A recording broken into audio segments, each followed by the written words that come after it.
les gourmands, aujourd'hui on se retrouve pour un nouveau tuto, on va apprendre à faire un gâteau zèbre. Donc pour commencer, on va faire le ruban.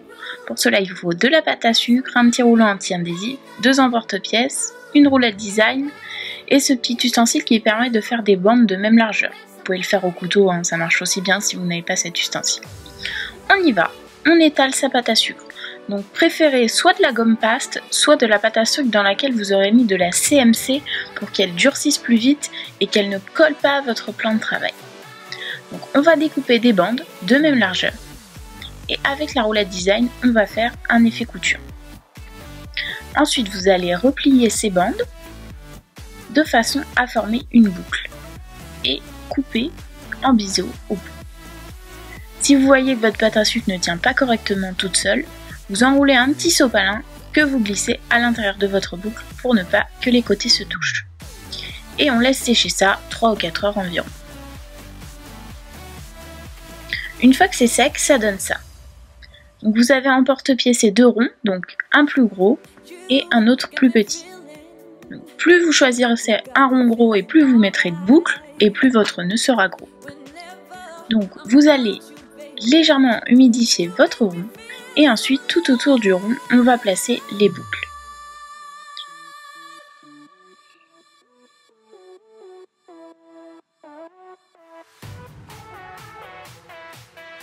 Une fois que vous avez fait le premier étage, vous mettez votre deuxième petit rond et vous recommencez.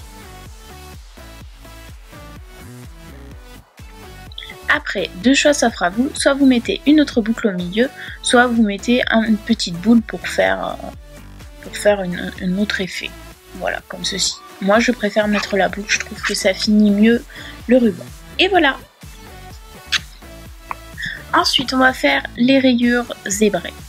Donc pour cela, vous prenez de la gomme paste noire et vous allez découper des rayures avec un petit cutter ou un couteau bien propre.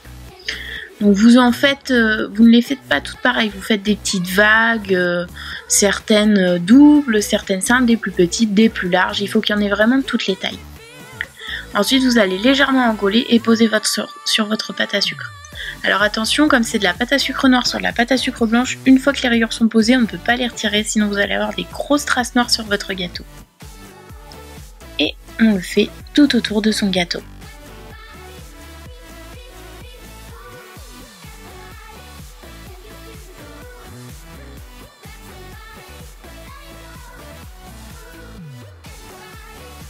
Ensuite, voilà ce que ça donne. On va placer notre nœud sur le dessus et on va faire plein de petites boules qu'on va mettre à la base du gâteau pour cacher les imperfections. Et voilà le travail. J'espère que ce tuto vous aura plu. N'hésitez pas à mettre un petit pouce si c'est le cas. Vous pouvez vous abonner à ma chaîne en cliquant juste ici ou alors regarder ma dernière vidéo qui est un gâteau foot. Voilà, je vous dis à bientôt. Bye bye.